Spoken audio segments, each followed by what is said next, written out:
Hello, this lecture is part of the project European Cities in the Process of Constructing and Transmitting European Cultural Heritage. And I'm going to tell you about the Jewish legacy of the city of Krakow and how it's been received by the community of Krakow and Polish society.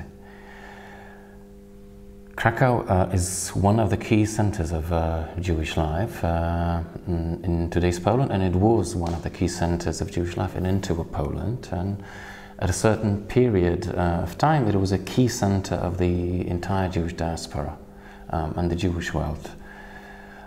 Before the Second World War, it was home to approximately 64,000 Jewish Krakowians, which at that time made up around 25% of the total city population. Due to the Holocaust, sadly, today the population, Jewish population of the city is much smaller. I'll refer to it later.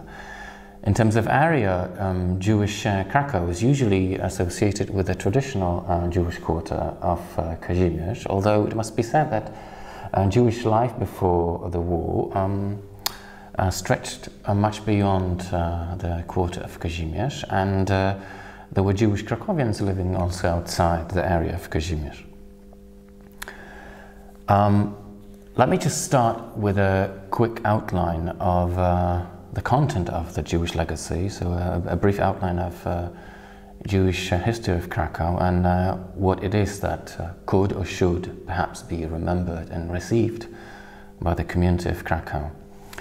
And that history or the legacy of Jewish Krakow is important both for Jews, religious and non-religious, and hopefully for general Polish society. And let me start with the history of Krakow, actually, of Jewish Krakow, can be traced back to the 12th century, most probably. Some claim that traces of early Jewish settlement can be traced to further back. The first written document that mentions a Jewish presence comes from the 12th century. The first document that speaks of an established community comes from the 14th century. And originally Jews lived in what is today the university quarter of Krakow, and at the end of the 15th century were moved to the town of Kazimierz, to what is now a district of Krakow. And already at the end of the 15th century, the first yeshiva or Talmudic academy was established in Krakow. It was the first academy in Poland. Krakow can also be remembered for certain important rabbis, the most important of which was Ramah in modern Hebrew, or Remu, the Galician dialect of Yiddish, who was a great rabbi, the head of a great yeshiva, whose students included Jews from all over Europe. It was for the first time that it was foreign Jewish students coming to study in Krakow rather than Polish Jews coming to study abroad, and it was thanks to the authority of Ramah and his knowledge. Ramah was also a judge in the rabbinical court, a great religious authority, a commentator of text, and a co-author of the most important codex of Jewish law. And he is, until today, has been until today, one of the most important, not only Krakow, not only Polish, but Jewish rabbis all over the world. Other rabbis that came after him included Yom Tov Lipman Hella, or Yoel Sirkes, known as Bach, or Natan Spira, known as Magala Amokot. I'm naming just a few of them. Important rabbis whose graves are and have been for centuries the sites of pilgrimage of religious Jews from all over the world. There were, at the time of modernity, other important rabbis like Ozia Ston, a progressive rabbi who was a member of Polish parliament, a columnist who wrote for the Polish language Jewish Daily here in Krakow. But there were also important Jews who were important for the non-religious world as well, such as Mordechai Gebirtig, a folk Yiddish poet and songwriter, murdered in the Holocaust, whose songs were known all over the Yiddish-speaking world. There were doctors and traders who served and cooperated with the Polish royal court in the 16th century and later. I should also mention Berek Yoselewicz, the commander of a Jewish regiment in one of the Polish uprisings at the end of the 18th century. And there were Polish soldiers who fought in the Polish uprisings in the 19th century and later in the Polish legions during the First World War and in the Polish army during the interwar period and during the Second World War. There were city councillors involved in developing and improving various areas in the city, such as medicine, architecture, finances, upkeep of the municipal services. Let me just mention Jonathan Warschauer, a doctor, one of many, who has a street named after him in Krakow. Krakow had two Jewish deputy mayors in the 20th century, Józef Sara and Ignacy Landau. There were many members of the Krakow Chamber of Industry and Commerce working hard on developing these two areas in Krakow. Let me also mention Ignacy Krieger, one of key photographers who chronicled the life of Krakow at the end of the 19th century. One of those first photo chroniclers whose photographs speak and depict Krakow as it looked at the end of the 19th century, both its architecture and its people. I should also mention university professors, quite a number of them, whose academic achievements were known all over the Western world. Let me just mention one, Leon Sternbach, a specialist in Byzantine history who was murdered by the Nazis during the Second World War. There were also professors who were famous after the war, like Professor Leon Aleksandrowicz, a hematologist, a professor of medicine, or Professor Zofia Amaisen, a librarian, a specialist on medieval scripts and prints.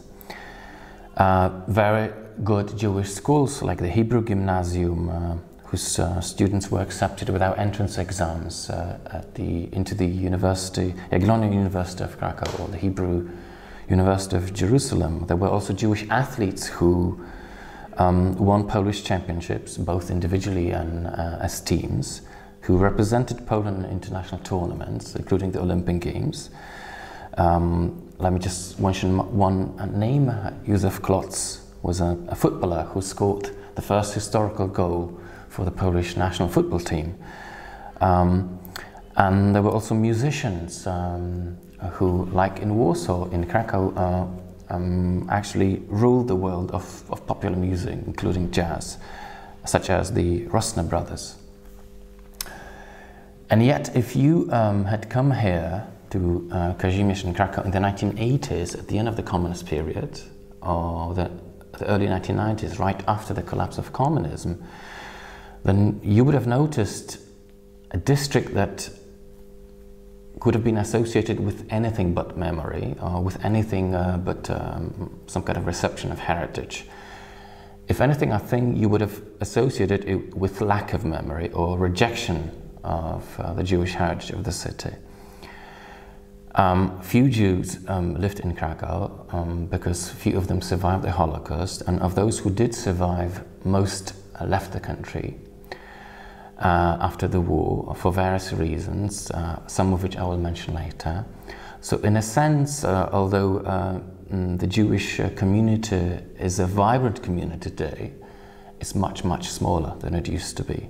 So in a sense, you could say that the Jewish community of Krakow, to a certain extent, is disinherited heritage. So you could ask a question, how about the rest of the city? The authorities, its various city institutions, its inhabitants, could they be non-Jewish heirs of the Jewish heritage? The former traditional part of Jewish Krakow showed the failure of unwillingness of the city authorities to inherit its past during the period of communism. It was an area that would speak of neglect. The quality of apartments in the former traditional Jewish quarter of Kazimierz was rather low already before the Second World War. And now under communism it became even worse.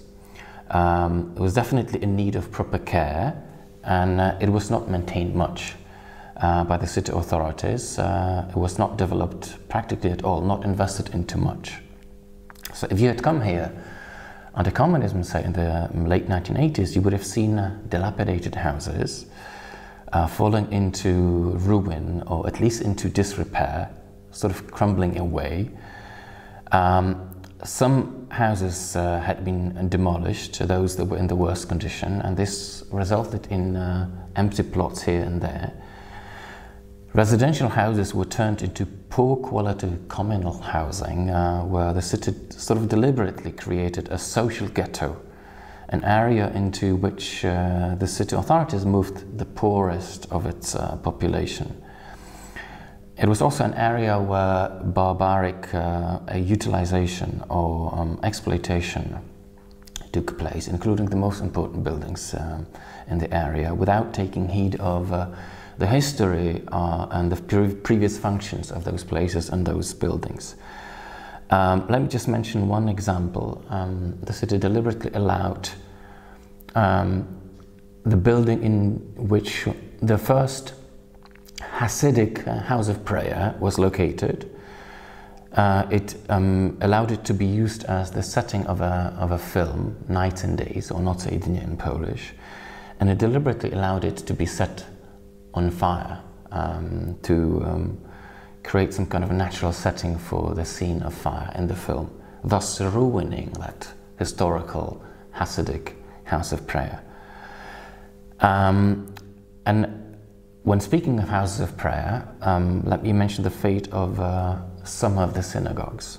So the Isaac Synagogue was turned into a sculpture and conservation studio.